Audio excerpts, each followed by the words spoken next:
Premier League Weekend Reaction Podcast. I'm your host, as always, Gary, joined by Alex. How are you doing, Alex? I'm doing very well, thank you. That's good to hear. If you're new here, subscribe, give us a like. We would really, really appreciate it. But what's coming up in today's episode? You've guessed it. Every podcast in the entire country is going to be talking about this. And that is Ronaldo's return to Old Trafford. Zaha and Tanganga get into handbags at Selhurst Park. We've also got winner and loser of the week, and we also nominate our goals of the week and much more. But why don't we go straight into biggest winner of the week, Alex? Would you like to go first? Yes. So, as we probably all know by now, I absolutely butcher names. So if I do get it wrong, I apologise in advance. But my winner of the week is Edouard. Oh, okay. I was like, how are you going to get Ronaldo? Cristiano Ronaldo. Cristiano Ronaldo. No, it's Edouard. And the former Celtic man and the new Crystal Palace signing, he is my winner of the week. And let me explain to you why. Because it might seem like an underwhelming choice, but I have reasons behind it. So, first of all, I'm not overhyping him up because there have been many Premier League footballers like Roque Santa Cruz, Shamak, Michu. There you go with Shamak again. What's wrong with you? I told you not to bring him up again. He's just a good example of a footballer who started life in the Premier League very well and it fizzled out. It's not my fault he's a fantastic example, right? But, well, we'll move on. But essentially, we've had these players before where they've started very well in the Premier League and they've filtered out. So I'm not getting overexcited about Edouard. It's just, as far as Premier League debuts go, that went absolutely perfect for him. He came on for a less than 10-minute debut, and in that time he got 2 goals. And the thing is, when you move to the Premier League, it is always tough when you're coming. How can I say this so I don't upset the whole of Scotland?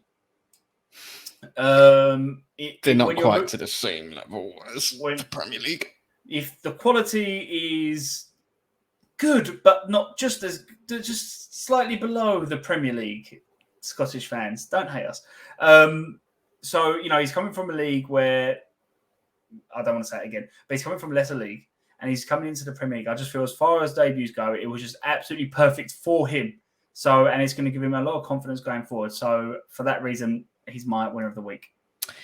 Yeah, no, perfect day out in the sun, in a victory in 10 minutes. Did you know he created an XG of 0.65, which is pretty wild.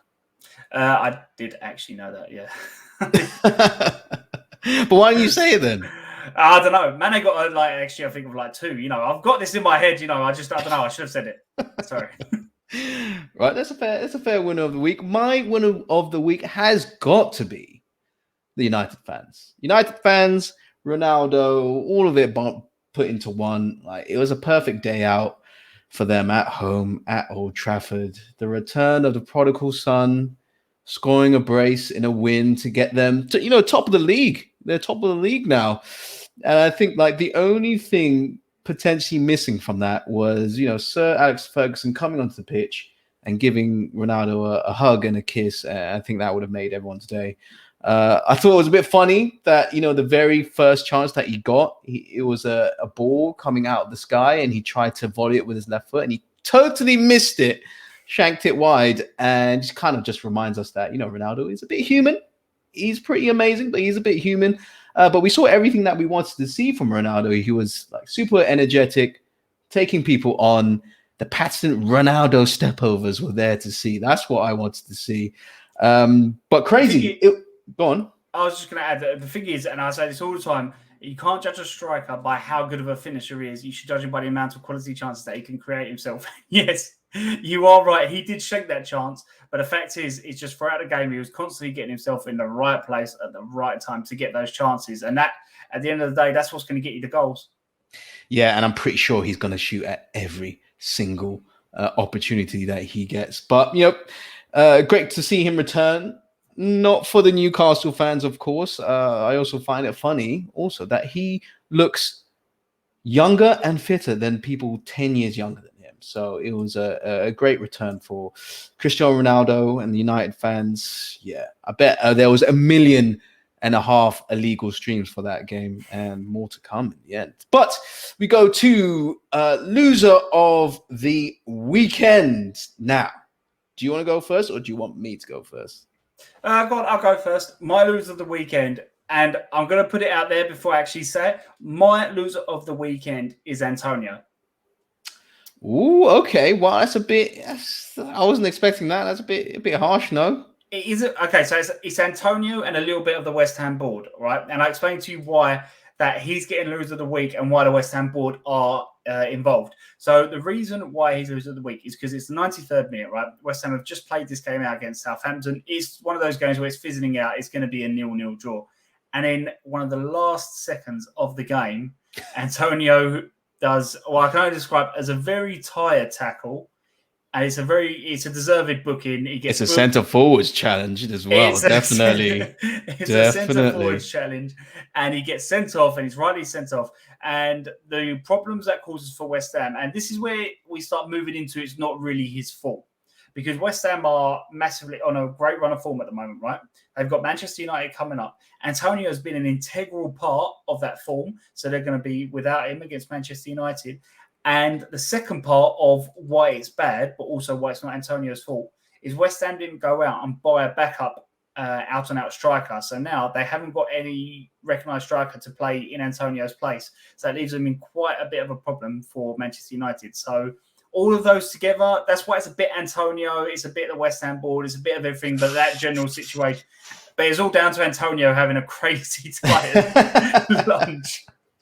I found it hilarious. If I just saw the tackle and I'm like, this guy is playing like he's on Mortal Kombat. You know that finish him right in the he was like Liu Kang.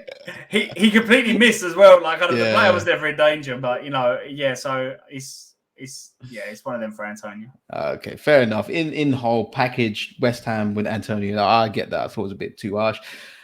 Me, biggest loser of the weekend has got to be the Watford defender, I can't pronounce his name, Sirialta. He was seriously bad that day. No one wants to score an own goal, but that has got to be one of the worst own goals I've seen in a long time. The cross wasn't even that fast. You probably saw it the whole time, and he just looked at it and just plonked it into his own goal. And I'm like, it's probably not loser of the week. It's probably donkey of the week. It's probably the most appropriate award for Sirialta. But he's gonna find you, right? He's gonna find you. He's gonna plug me in the head. I think he's gonna plug me in the head. But he won't. I'll be like, fair enough. Miss that time. I'll sue. I need the money. But that is it. That is our winners and losers of the weekend. We had Ronaldo as winners. You had Eduard.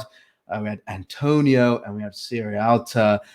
Now we get into our games of the week, and we are talking Crystal Palace versus Tottenham. And holy smokes, we had some handbags at Selhurst Park. Tanganga and Zaha, almost kissing each other. I thought very aggressively. Tanganga took issue with Palace not putting the ball out into touch when, Mora was, judged to have been potentially fouled. Rugby tackling Zaha is probably not the most advisable course of action, I think, in my opinion. But Alex, let's break it down. Foul on Mora. Well, it's 50-50 in my opinion. If there's no head injury, you're entitled to play on, in my opinion. Do you think yellow card is fair for both players? Zaha almost had a hand on his face. I think technically had his hand on his face. Okay, so let's just get into this a little bit. So firstly, is it a booking for Tanganga? And it's absolutely a booking for Tanganga. But I don't blame him for it. It's one of those tactical yellow cards. You could see that Tottenham were one man down, and he was going one-on-one against one of the worst players you want to go one-on-one against. So he probably thought, he wasn't feeling confident in that battle. So he took him out of the game, which is what you expect from top-class players. I bring you back to the Euro final. Remember when Chiellini absolutely mullered Saka? Yeah. Sorry to bring that up, but you know what I mean? That's what top-class players do. They realise the situation and they do the best they possibly can. So I think Tanganga did the right thing in the wrong way, because he did not need to go that aggressive for Zaha. It was outrageously. You see the difference with Chiellini. He just tugs him back and just walks away. Just no chat back, no aggression. It's like, I know what I did. I'm not sorry, but it is what it is. Whereas Tanganga, Zaha, he's quite emotional. We see that he does get fired up, and then it kind of, you got the handbags, and it's like that. It's like, I'm going to do everything I can to you, except for actually hit you. I thought a yellow card for both was fair. I just want players to stay on the pitch, not have silliness, create like red cards for both. Yeah, I was pretty happy with that. Yeah, I was just gonna say, I feel like VAR probably helped Zaha a little bit, because at first I thought he tried to like kind of push him in the face. Yeah, I actually think he missed, but as soon as you kind of got the slow mo, I think because he's missed, they're not going to change the referee's decision for that. So I think he's lucky. Zaha, he found the net, but he couldn't find Tanganga's face. I think that's quite lucky, because I think that's what he was aiming for. So you got to deal with. Yeah, to be honest, it's a slap. I think yellow card's probably fair. Now, the next thing that happens, this is written into football code, football history. This will forever exist in football. Players get a yellow card. They get pissed off. They feel like they've been done, misjudged or judged wrongly. And then they get a second yellow for doing something stupid. Tanganga goes in, wins the ball, loses it, then lunges into Jordan Ayew. Do you think that was a second yellow? No, but I don't blame the ref for sending off Tanganga. Tottenham fan. Yeah, go on. No. I don't blame the ref for sending off Tanganga, because Tanganga knows he's on a yellow card, right? And I feel like as soon as he makes that challenge, I feel like he's asking the referee a question, right? And let's be brutally honest, putting it on the plate.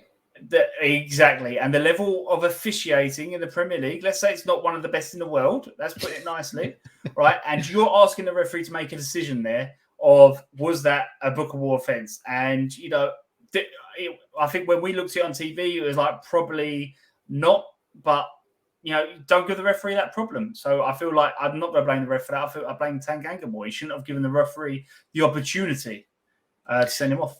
Yeah, I think you're right. I mean, I think what added it to the spice was the home fans. I mean, you have fans back in the stadium now. They're gonna shout. They're gonna ask for that second yellow card. I thought it was a bit unlucky. I feel like he didn't really get the play. I think it's a foul. Of course, it's a foul, but it's not enough for a yellow card. I can't believe I'm saying this for a Tottenham player getting sent off. But I don't think it was a second yellow card. I think it was a bit unlucky. He is hot-headed, but yeah, it was a bit too. It was a bit of a cheap one for me. Now we get on to the penalty. Any issues with Ben Davis's handball? No, none whatsoever. It's a pen. Okay. We can wrap that one up quick. It's like he's made his like, to the letter of the law, he's made his body bigger than what it should be. He's putting his arm there, and you see a lot these days players put their hands behind their back, which I think is probably something that they should be teaching. That should be the right thing to do. And so Davis has made the mistake by having his arm in a kind of a weird situation. So it's his fault. I think it's probably an easy call for the ref, I thought it was very weird. He tucked his arm in, his right arm in, which is right. But then he totally negated it by having his left hand completely outside of his body. Like, that's not natural. Like, why? What? Maybe he's trying to do a robot, like kind of like left arms, left. Yeah. Then you'll give me the ball if you get distracted by my robot. Yeah, probably right. Absolutely. Tottenham, though, in a bit of trouble. They were top of the league at 1 point, 9 points, plus 3 goal difference. Now they got net 0 now. Not very strong first team. Is there like any warning signs with this Tottenham team at all? I think the warning signs were there before this game. And I think there's a bit of fuel on the fire with like kind of, the international break. So for those of you who don't know, it's been an absolute mare for a lot of clubs. But Tottenham probably up there with one of the most affected, because they've got 3 players who weren't able to play in this game. They also picked up a few injuries with Son.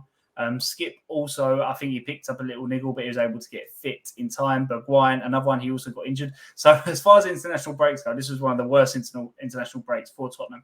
But there was still the underlying problems. And I think one of the main underlying problems is creativity. And you mentioned the starting 11 against Crystal Palace there. And I think we saw there, you've got a midfield of Højbjerg, who he can create, but he's like kind of not a creator, if that makes It's not sense. his job. Not his You've job. got Skip, who's more like kind of, he's probably more in Højbjerg's kind of like style of player. So they're like quite similar, but I wouldn't call either of them an out-and-out creator. And then you've got Dele, who he can do that role, but I wouldn't, again, he's not a player that I'll call an out-and-out creator. Tottenham have that in Ndombele, but as soon as I saw a midfield of Winks, Skip, and Højbjerg, I knew it was going to be a tough day at the office because none of those players. Højbjerg did it. He did it quite a few times, to be fair, for his country in the Euros, and Skip every now and again. But you're asking these players to kind of try and create chances, and they're just not able to do that. And you know what? To add a little bit more, like we like stats in Fickle Sports, add a bit more like kind of fuel to the fire. So Liverpool have created 14 big chances so far. Manchester City 13. Guess how many Tottenham have created? 3. Less. Whoa. Okay. 2. Less. No. 1. Less. No. Can't. No. I'm joking. They've created one. They've created one big chance, which they're joint bottom with Watford. So there's underlying problems there, which Nuno really has to look at, and I feel like a lot of those problems. Don't get me wrong, they weren't helped with the sending off, but at the same time, Palace were creating the better chances before the sending off. So I think a lot of those underlying problems came to the surface in that game for Tottenham. Yeah, when I saw that midfield, I was like, gonna have to scrap a 1-0 win, or you're just gonna have to rely on Harry Kane to do something, which he hasn't been playing that well the last 2 games. Do you know what the worst thing is? They have the player on the bench, like in Ndombele. He is literally that player, but he was on the bench and he stayed there. Yeah, very expensive bench player. Crystal Palace. We can't. We have to mention Crystal Palace because I thought they were really excellent. They really were. They look at a team kind of transformed against Tottenham. I think what will get the Palace fans like smiling the most is that the fact that they have Zaha back at his most dangerous self. He looks focused. He's ripping down the left, all the right, and he's taking on players and creating chances. And in full flight, I think he really is like a terrifying prospect. Under Roy Hodgson last year, it kind of felt like, okay, we sit deep, we get it to Zaha, see what he can do. But like we discussed, they've added Edouard, they've got Gallagher now in the mix, and they just looked that bit more threatening in the final third. They can create more. I haven't even mentioned Eze. As well, who's due to come back from injury at some stage. He was literally on the tip of my tongue there because he was incredible last season. Yeah, and Jordan Ayew's going to work hard and run around, and Benteke is still a bit of a unit despite not having like great end product.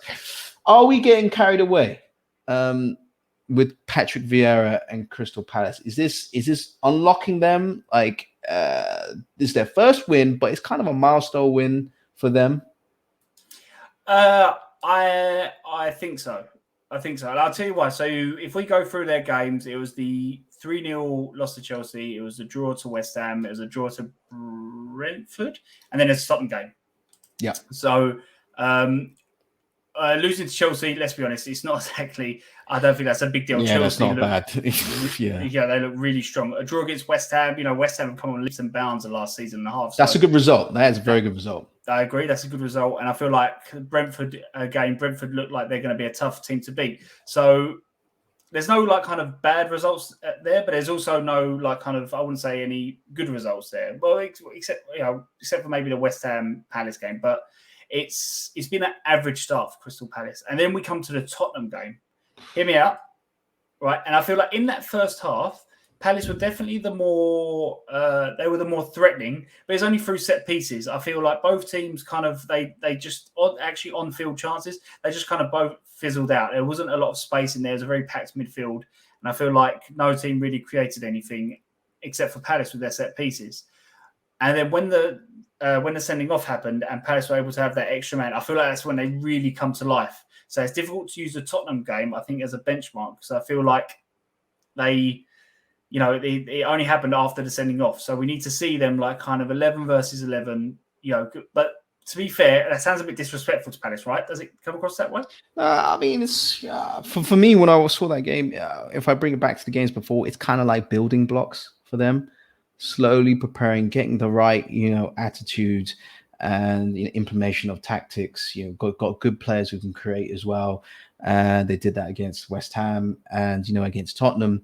For me, they always seem like the team that was most likely to score a goal. The intensity was there, the athletic, and they had the fans on their side. And Tottenham really didn't trouble them at all very much. So for me, they always had the edge. And then, like you said, that reaction, getting the second yellow card, getting a player sent off, the fans are on top of it. It just supercharged them into winning that game. So yeah, great result. I'll tell you what, to answer your question is, are we getting carried away with Patrick Vieira and Palace? I feel like the most important thing, I feel like the Palace fans are probably thinking things are looking like kind of the early signs are good. Let's see if we can maintain it throughout the season. So I think at the moment they're not getting carried away. I don't think. Yeah. I just think they're excited because they've had Rory Hodgson for a long time. He's a great servant, kept them up.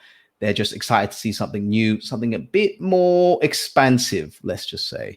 Yeah, so that's Crystal Palace versus Tottenham. And the next game of the week, it is Manchester United versus Newcastle. And Manchester United, absolute much-watch TV at the moment. Superstars, you add them to the mix, and the type of attacking football that we've been spoiled with in the past.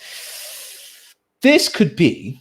I was thinking about this. This could be the best season since their title win. And if not the best in terms of results, then I think certainly the most entertaining. You have a front three of Jadon Sancho, Cristiano Ronaldo, Mason Greenwood. That's going to bring the tickets. There's no space for Martial and Rashford and Cavani. And you add Bruno Fernandes to that and Paul Pogba. It just seems like that transfer may have supercharged them. How do you feel? So you say they're the best team since, or you said the best season they could have since they last won the league? Yeah, in terms of entertaining football. I tell you what, right? I thought you meant just like kind of in general, because I was about to say, right, on paper, this is going to be slightly outrageous. I'd say they're better than the last time that they won the league, which I think was the 2012-13. Yeah, because they were having jokes. No, it wasn't still Park Ji. Park Ji song in there. Was it? I would say on paper, this is the best Manchester United team since the Tevez, Rooney, and funny enough, the Ronaldo era. Yeah, the first Ronaldo era. And if that was entertaining, so if they don't come anywhere close to that, I think you might be right. I don't think you're going to see Old Trafford not sold out this season. I'm just trying to get up their starting 11. What from 2012? Tevez? David De Gea is still there. Raphael, Patrice Evra. Oh my God, Phil Jones, Rio Ferdinand. Rio was still there, wasn't he? Didn't Scholes come back for that season as well? Wasn't Scholes in? He might have. Yeah. Valencia. You had Wayne Rooney. You had Giggs, Smalling. You had Hernandez in attack as well. Vidic was still there. Yeah, I guess he was. Carrick, Nani, Ashley Young, Robin van Persie, Paul Scholes. Yeah, you're right. You're absolutely right. Tom Cleverley, Darren Fletcher, Shinji Kagawa. See, that's what I mean. Kagawa. Right. So you see all these players, right? I would say their squad is better. Better now. But I would say on paper, it's level. If you go back and you look at that team from it's probably 07-08. If you go back and you look at the 07-08 team, right? That was Tevez, Rooney, that was Ronaldo. I think you had Neville, then you had Vidic and Ferdinand. Rio. Evra might have still been there. Yeah, I think he was still there. I think you would have had Carrick, you would have had Scholes. It was it's disgraceful, really. I don't know how it was allowed. Yeah, so I mean, that's the thing that we're saying, that Ole Gunnar Solskjaer has the ingredients to create a super. I mean, the most important thing is results, right? But for a club like United, the attacking play is just as important, and he has to bring that with the superstars at his wake. I feel like it's going to be much watch TV. Yeah, I agree. You know what it feels like a little bit? It feels like the Manchester United this season are like kind of the Galacticos of the Premier League. Yeah, somehow can out eclipsing Chelsea and Man City. Yeah, they got the Galacticos team. And one of those Galacticos was an actual Galactico. He was an actually Cristiano Ronaldo. Were you at all shocked that he was in the starting 11, started up front for the season? Are we going to see that? It must be. We must be seeing that for the rest of the season. Do you know what's quite funny is when the game happened, we were talking about this, and you said, Ronaldo up front. And I was like, no, that's got to be wrong. They've got the formation wrong. It's probably Ronaldo on the left, Sancho on the right, and then Greenwood up front. And then obviously I was wrong because Ronaldo played up front. But the thing I didn't take into account is that whilst he was playing in Italy, he did actually, certainly last season, he did spend quite a lot of time up front. And to answer your question of whether Ronaldo, if we are going to see Ronaldo up front in the foreseeable future, I think the answer is yes, because I think that the last game, right, against Newcastle, 4-1, would you agree that maybe flattered Manchester United a little bit? Flattered. Yeah. Newcastle played well in that game. I don't think it was an overly fluid kind of performance by Manchester United. So I think what Solskjaer is probably going to do is probably going to leave Ronaldo there, and he's probably going to tweak around that to try and get a more fluid performance on a consistent basis. But I don't think that is going to involve moving Ronaldo anytime soon. I will say this about Ronaldo. That goal, that is a perfect striker's poacher's goal. You know, he's off the line much faster than any of the defenders, any of the other United attackers as well. He's there like a rabbit, ready to tap it in, and that's a proper striker's goal. The only thing they have one player in their squad that is better in terms of that instinct, and that's Cavani. And we saw that second half of last season. So it's gonna be super interesting. Ole Gunnar Solskjaer has got a massive headache, because he really should be, in my opinion, should be playing Cavani, but you can't not play Cristiano Ronaldo. So that's gonna be pretty intense for Ole. But 4-1. They changed his number as well, which is quite outrageous. Yeah, it's quite. I would be really pissed off if that was me. I don't care. I mean, the only person I allow that for is Lionel Messi, not even Ronaldo. But yeah, 4-1 did flatter Manchester United. It's Newcastle. I think the scoreline, was much worse than the game. I thought they were in it to the last 10 minutes, in my opinion. And it was just the conceding sloppy goals. And the second goal, the goal around injury time, right? That's the main issue, right? Steve Bruce, he hasn't got a lot of leeway, I feel, for him. Do you think he'd be really disappointed given that they were doing okay? Yes and no. I think no, because I think at the beginning of the game, he probably said, look, it's Manchester United. It's going to be a really tough game. Just do what you can out there. Because let's be honest, they are going to be a tough team for every team this season. And I feel yes, because I feel like Newcastle actually played quite well. And if you want to get a point against a team like Manchester United or Manchester City or Chelsea, any of those teams, if you want to get a point, the sloppiness level has to be 0.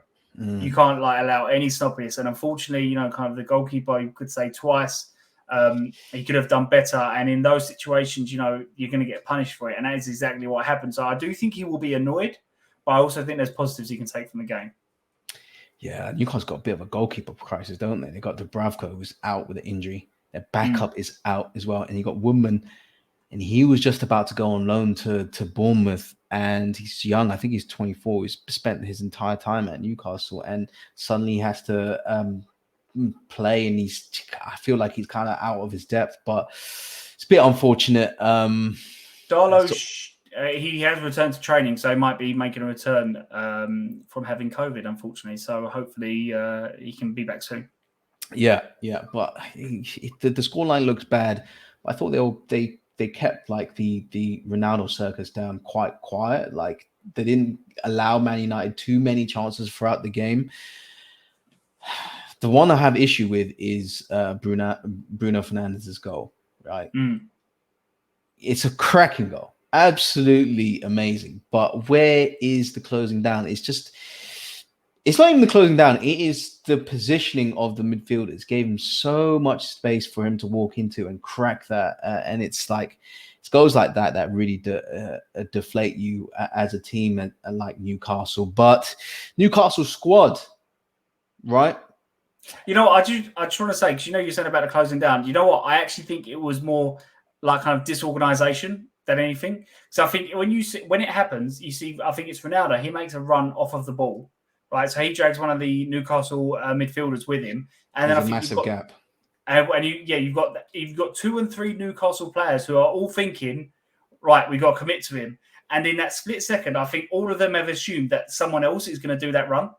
And I think you can see that, because I think that happens. Then there's that few seconds. Fernandes then walks into the space which they've left, and then you see it's all too late. The Newcastle was then, and then one of the Newcastle players, I can't remember who it is, but he comes in from the right, and he's like, okay, I need to get there. And in that split second where they were all waiting for the other Newcastle player to make that run, Fernandes by then he'd picked his target, and you saw what happened. It's a brilliant finish. Yeah. But I don't think it was it wasn't like kind of laziness or anything like that. I think it was just in that split second, they all like kind of froze, like deer at headlights, waiting for the other person to like kind of do it. And it just proves, at this level, in that split second where you're waiting for someone else to do it, you lose punished. It. Yeah, you can lose it. Newcastle squad, right? Not much stronger than last year. It's not. No recruitment other than Joe Willock, who's on a permit. I know, he's there for the whole season, and they had in the second half of last season 1 point in 12, right? Shows how alarming it can get, right? It feels like every other team has gotten better in and around amongst Newcastle. How worried should Newcastle fans be? Because it can happen like this. You put in a good performances, but you just can't get the results, and it can be an alarming season again for Newcastle.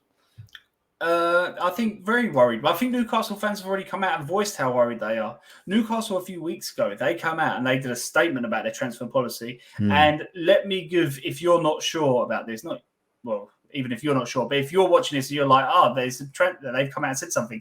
If ever your club has come out and said something about defending their transfer policy, it has not been a good window. It has kind of categorically, it's just the way it is. And Newcastle's board come out. And the thing is, when you actually read the statement, it was quite a long statement from Newcastle. When you actually read it as well, I felt like it was more them saying, don't feel sorry for Bruce. He knew the deal. Do you know what I mean? The way they worded it. So I feel like Newcastle fans... Helps no one. No, it doesn't. I feel like Newcastle fans, you asked the question, should they be worried? I think they're all worried and are already worried. And I think, they know why. It's because, shit like that's happening. So, no, it doesn't look too good for them. So we'll see what happens with that. Yeah. Tough assignments, D. Bruce. Again this season, I feel bad for Newcastle fans. Those are 2 games of the week. That we got a few. Well, before we get into goal of the week, which is our next segment, any other takeaways? My takeaway is kind of that Liverpool, Chelsea winning as well. This is going to be the most jam-packed title challenge between 4 teams. Really, isn't it? Have you ever seen a 4-team, title race? I can't remember that in a very long time, since Leicester. Do you not remember the old days when it was the Chelsea, Arsenal, Manchester United, and Liverpool? Yeah, it's the new top 4. It feels like that a little bit, doesn't it? Yeah. That's my only takeaway. Goal of the week. Go on. Before we get to goal of the week, I just want to. I'm sure you do too. Just wish Harvey Elliott, just the. Very speedy recovery. Although the news is a dislocated ankle, which at first I thought it was is it your tibia and fibia, which is kind of your shin bones? I have a lot of friends who are doctors, but I have no idea what you're talking about. So basically, your 2 shin bones, kind of the Dribble Cisse injury, kind of where the bones like that, and it snaps the 2 bones. Yeah. So apparently it wasn't that. It's a dislocated ankle, which is nowhere near as severe. So okay, that's good. Hopefully it's not as bad. Sorry for the graphic fingers there.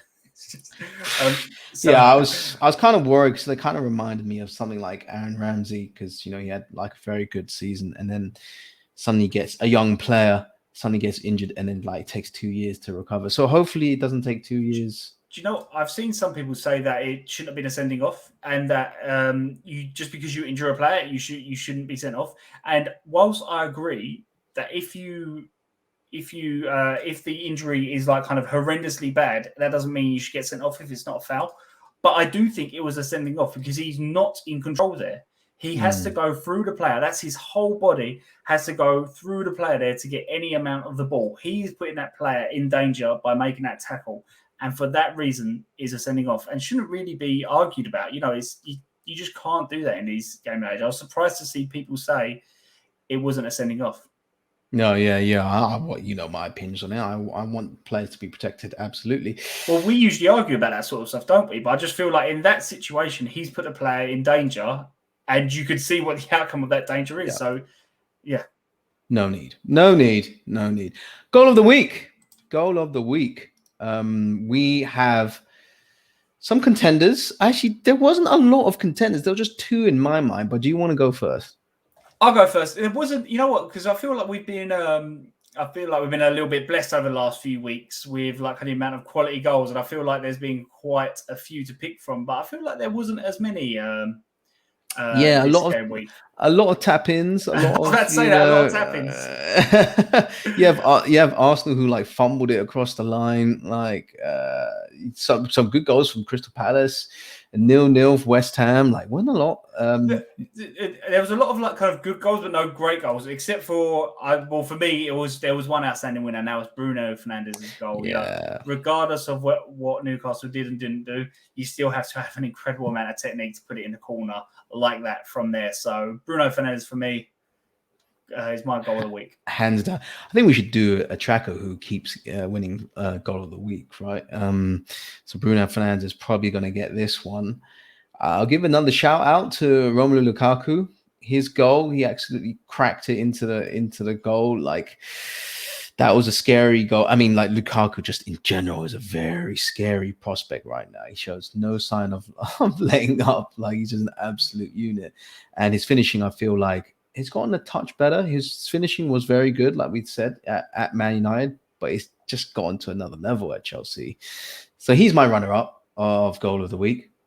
Yeah, just to piggyback on what you're saying about Lukaku, you know, he seems to have come from Italy with a few more tools, and he's looking. If you're not a Chelsea fan, I'd be absolutely petrified right now. Those are goal of the week. Anything else? I think we're almost done. Yeah, I think that's it. I think that's it for this week. All right, absolutely. We're done. Give us a like, give us a subscribe, and if you want more content next week, we're going to be always here on Monday. We'll see you next week. Yeah, see you guys next week.